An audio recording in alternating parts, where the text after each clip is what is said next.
Welcome to the Nonprofit Digital Success Podcast. I'm your host, David, and today I have Ilan Fisher on the show.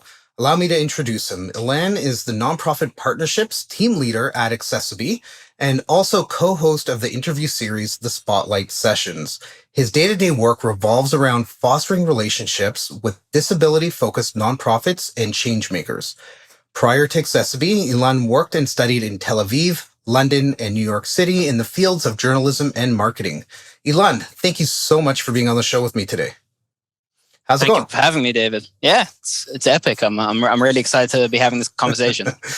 It'll be interesting. We were just talking right before this that you're usually in my seat, right? So welcome to the guest spot, right?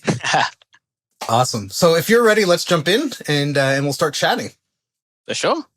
Excellent. So let's talk about accessiBe. Where did it come from? Why was it born and created? So accessiBe was born from kind of really two elements. There's the societal aspect and then there's the business aspect. On the societal front, there's really the fact that you have 1 in 4, 1 in 5 people who have a disability globally. And this is a disability that either hinders your internet use or renders it practically impossible. And these sort of disabilities can mean people with epilepsy, people with visual impairments, people with motor impairments, people who are blind who use a screen reader. So really, our goal is to make web accessibility as accessible as possible. But the real way that we started and founded was our founders at the time in 2016 were agency owners, marketeers, kind of like yourself. And their clients came to them and said, hey, we know that there's this sort of compliance and law coming in. We need to make our websites accessible. We didn't know that we need to make our websites accessible. And it's something that's really important to do. How do we do that? And then our founders kind of came together and decided we need to build something that's going to be accessible to the majority of businesses. Meaning if you are a small to medium business that doesn't necessarily have the bandwidth or ability to kind of built in native accessibility, you can do that. Or if you're a larger organization, how can we also make our websites accessible? So that's really the idea of where accessiBe started. And today it's developed into a really fast growing company. And I'm really proud to kind of be leading our community relations team as well. Yeah, I mean, the accessiBe product is a really great product. We use it on our site. We're partners with you. We've got it on a number of our client sites as well. And it's really goes beyond the accessibility guidelines, right? Like it really adds a complete different layer to it that goes way beyond like AODA compliance if you're in Canada or I guess Ontario, or WCAG AA compliance on that side. So it certainly adds a lot more value and opens up a lot more doors for people. And I've said before, at Wow Digital, we deal with nonprofits and community organizations, NGOs, that type of thing. And they serve the community. And if your site isn't accessible, then you're not serving your community properly. And that's really, really, really well said, Dave. And that's one of the reasons why my team internally was founded, because at the end of the day, it's those vulnerable communities that need accessibility most that sometimes don't have the resources or the access to get accessibility. And also to piggyback off something that you said earlier, it's not just the guidelines, it's the ability that a user can go in, use the accessibility interface access widget and really tailor their browsing experience. So if you have a certain color contrast that works for you, or you want your fonts to look a certain way, or if you want even everything to be scaled by 100 or 200%, that's something that's possible. So that's really when we talk about going above and beyond those guidelines, it's really providing that tailored end user experience. And accessiBe has automated functionality and pieces like that. But, what are some of accessiBe's automated solutions and the advantages to them? So accessiBe's automated solution is Access Widget. It's what you'll namely see as the accessibility icon on the website. And that's really divided into two components. You have what we call 30% of what we bring to the table, which is those UI design and cognitive related adjustments, the ability to change the fonts, the colors, the sizes, the texts, everything that's really visible on the page. But really where we excel and what some of the most challenging parts of coding for accessibility are is happening on the back end. And that's where our AI really kicks in, and where we'll scan your website, understand its functionality, the menus, the drop downs, buttons, and that's using machine learning and AI technology. So what it will do is it will then really make your website even more usable to a user who is motor impaired or a user who's blind, who's using a screen reader to navigate. So that's from the automated side. And as we have more data sets and more clients and more people and more partners and more feedback, we're really making sure that we excel in what we're providing to the end user. So that's really where our automation front is.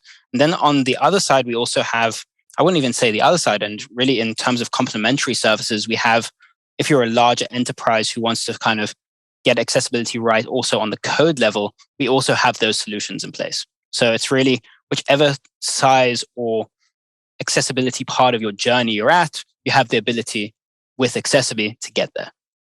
That's amazing. There's so many organizations that, they don't have the time or they don't have the education or the training or the coding capabilities or the staffing to be able to implement coding changes to their templates, to be able, not everybody, but a lot of people are running sites using a content management system.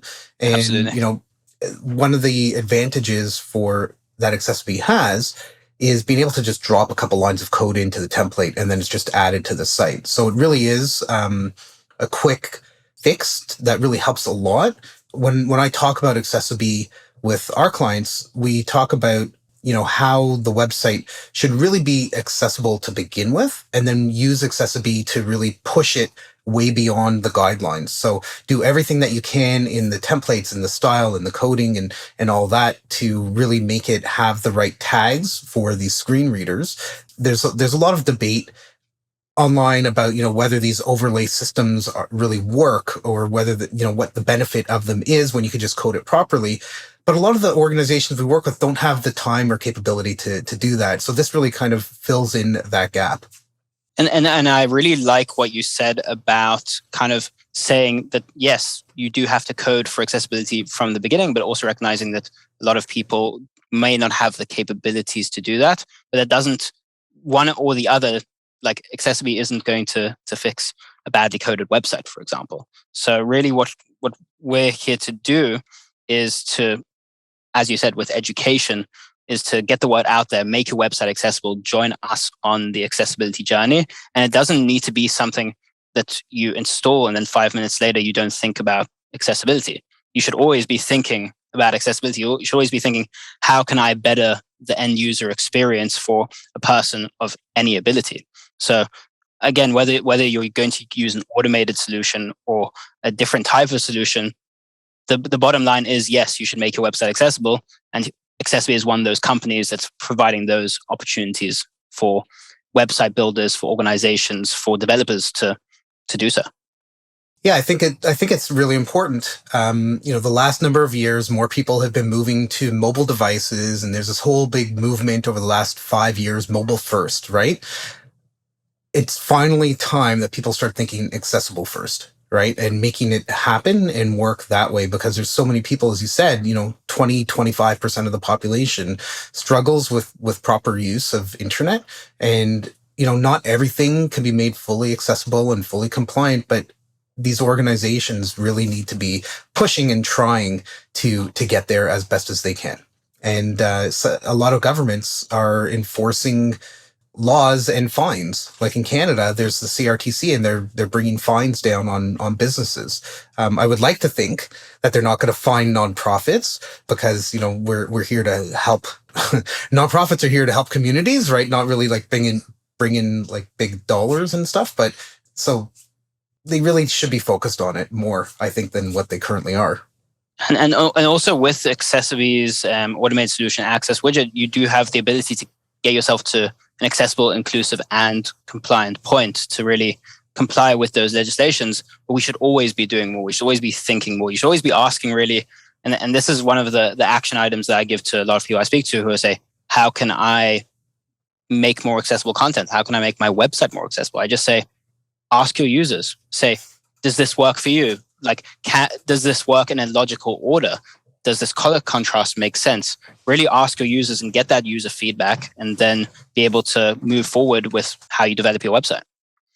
So why is this technology so crucial and important for nonprofits?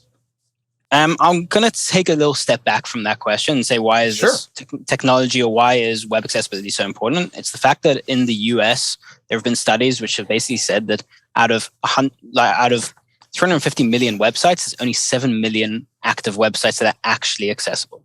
So it isn't a question of what method you're going to make your website accessible, or whether it's going to be this solution or that solution, or this company or that company. The important thing is you have to make your website accessible, because people rely on your goods, your services, your data, your information, your knowledge, and your content every single day, but don't have access to it. And there aren't enough accessible websites to start with. That's like the starting point. But for nonprofits specifically, if you are going to be catering to a vulnerable community, and I always think back to the idea. Are you familiar with the idea of designing for crisis?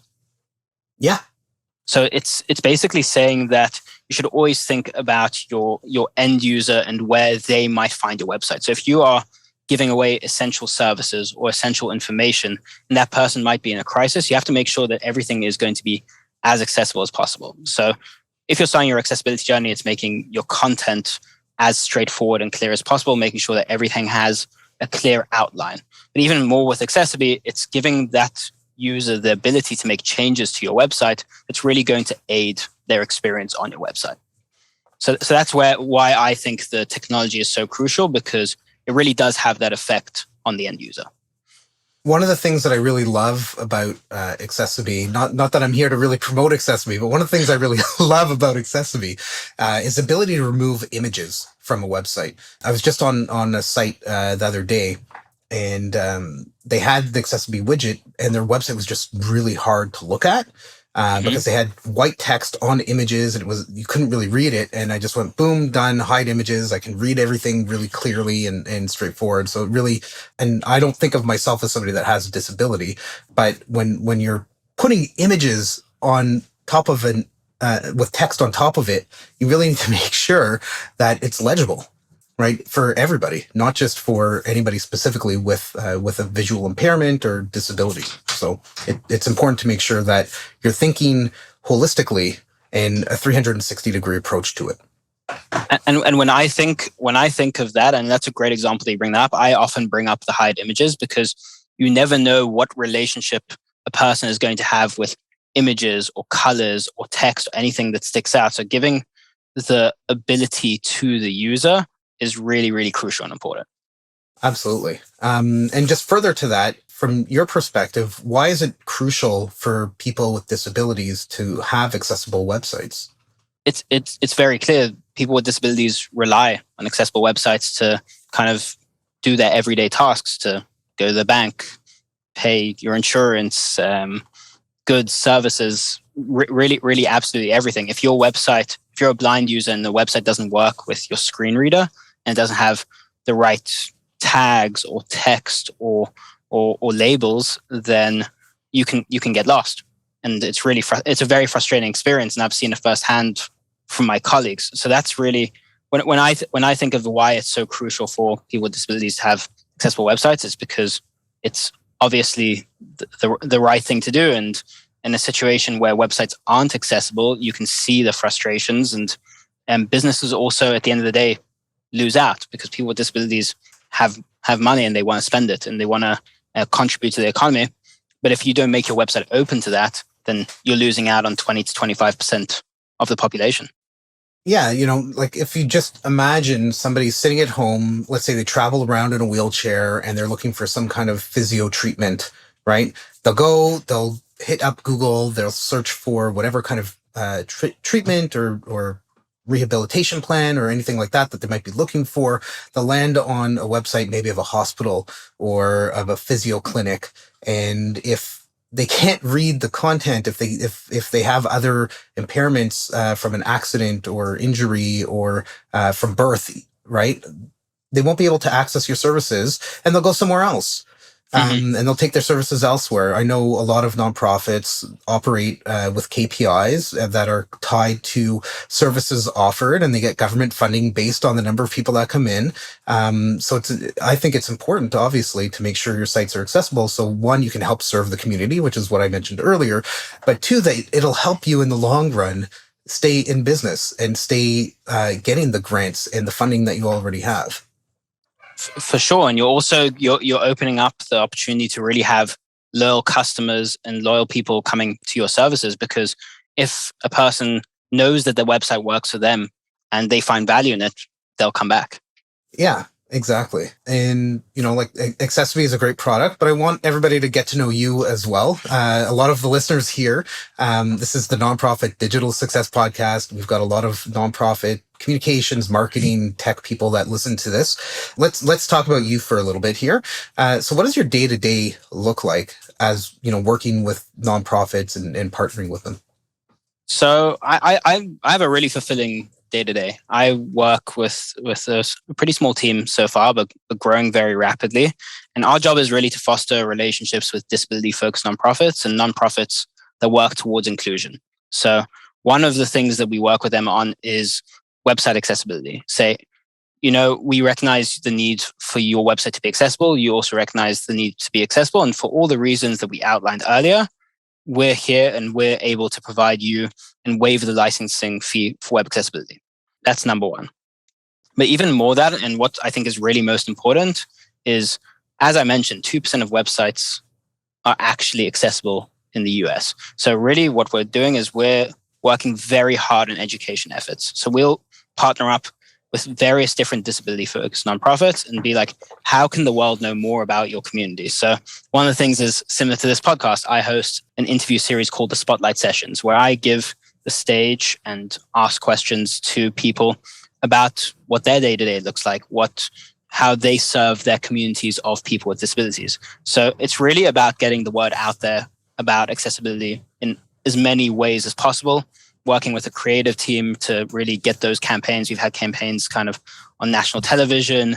And this morning we had a rap music video that we took part in as well, like really trying to get into as many creative areas so more people can talk about accessibility and about web accessibility. Because at the end of the day, I think the biggest barrier towards an accessible internet is that people don't know how many people have disabilities. People don't know how a person with a screen reader uses a website, or how a person who's motor impaired might use a website. So it really starts off with the education. Once you can get education up and running for more people and more people know about it, and it becomes less of convincing you need to make your website accessible, more like, okay, how can I now make those steps, and how can I take that first step as well?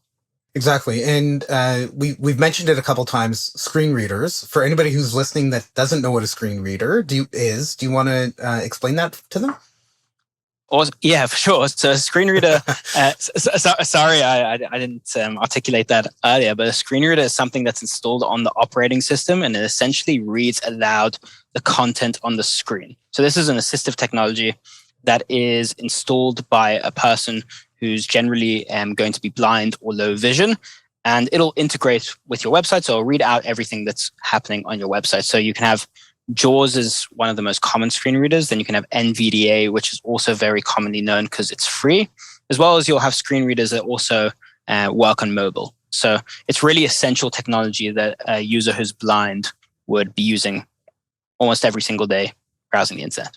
Yeah, and there's some other ones. There's Browse Aloud is a popular one as well that as a web professional, you can get a license to, and you install it on your site instead of it going into somebody's computer. Like JAWS, I think, is a licensed program. It's fairly expensive. So in terms of making your site accessible, if anybody listening to this is interested in, getting audio of their website and having it read out, you can look at some other products that will add that without adding a cost to the end user who's browsing your site as well. So those are some options there. In terms of accessiBe, what are some of your ideal use cases for it? So really, we work with any inclusion or disability focused nonprofit, regardless of size, regardless of location. We have taken calls at every morning, every night, basically every hour. Like really just getting the word out there. So really proud to have partners in Australia, Germany, the UK, the US, but it's really meeting the organization where they're at. So we'll meet with an organization. We'll see like, what do you have going on, and what is important for you to highlight when it comes to accessibility, and how can we help? It's really about providing value for those organizations. So it's it's meeting as many organizations as possible and providing as much value. And wherever we can do, we will. Yeah, and there's plugins for WordPress, there's modules for Drupal that add some kind of accessibility functionality, whether it's increasing font or adjusting contrast or that type of thing. Is there any proprietary platform that you need to be running to get accessiBe on your site? So is really when it comes to Access Widget and the automated solution, that is, as long as your website can take in JavaScript code, then it'll work. So you don't need to have that many prerequisites. The only thing I would say is really make sure that you are thinking accessibility first. So when you do build your website out for the first time, make sure that you're thinking about those principles. And there are so many free resources out there to learn about accessibility. It's limitless in terms of courses that you can take free, paid, on YouTube, podcasts, webinars. Otherwise, there's so many opportunities to learn about accessibility. So my hope is that when you take your computer science degree and you learn about coding, that accessibility is going to be in those courses or built in. That would be phenomenal. We really need to get to a point in society where we're really trying to help everybody and fill in the gap and allow people to access information the way that everybody can access information, and being able to open that up will open up so many doors. It'll help society. It'll help people who might be stuck at home get out or get services come to them that they need. Anybody who's starting off looking at accessibility, thinking of, how do they check their website for accessibility? Do you have any tips or advice for people? So there's kind of two different branches you can take here, and they don't have to be, they're complementary branches as well. There's one is you can take out an automated scan of your website. So we have a tool called ace.accessibe.com. You can go in, you can input your domain, get it scanned, and then it'll give you just a real snapshot of where you stand from an accessibility and compliance standpoint. So if you've got alt tags that are missing, or if you have insufficient color contrast or other kind of accessibility infringements, those will get flagged up. But another thing is really important is ask your users. Again, always be testing your website, make sure that everything works, make sure that you can, get through everything just using the tab key. So to mimic a user who wouldn't be using a mouse. So there's lots of different ways in which you can test that. And I can also send you some additional resources for people who are looking to test their websites as well. That's fantastic. Thank you so much for being on the show, Ilan. This has been really great. I hope anybody listening has been able to pick up some really great tidbits to talk to their organizations or their coworkers, or if you're an agency owner like me, talk to your clients about, and some really great pointers and advice from you today. If anybody wanted to get in touch with you, what do they need to do? So I'm pretty accessible. You can connect with me either on LinkedIn. I'm very active over there. My email address is ilanfi@accessibe.com. So feel free to reach out to myself and on email, and me and my team will definitely have the opportunity to chat to you, and then just continue the conversation. I guess the best way is that snowball effect. If you can tell one more person about accessibility and to make their website accessible, and they tell another person and they tell another person, we're going to move at a much faster pace than we are now, and we need to move at a much faster pace than we are now. I challenge everybody who's listening to this to talk to two people this week and just mention accessibility and why it's important that they need to be thinking accessibility first from that standpoint. On our show notes page, just head over to wowdigital.com/podcast. Look up this episode. We'll have links to everything that Ilan and I have mentioned. We'll have the transcription for this. We transcribe all of our episodes as well, so that'll be on there, making it accessible. Feel free to grab this episode, share it all you like, and hopefully let's start changing the planet of the internet to make it more accessible for everybody. So thanks again for joining in, Ilan. It's been great having you on the Nonprofit Digital Success Podcast. Until next time, keep staying successful. David, thank you so much for having me on. I appreciate the time and the opportunity. Amazing. Thank you so much.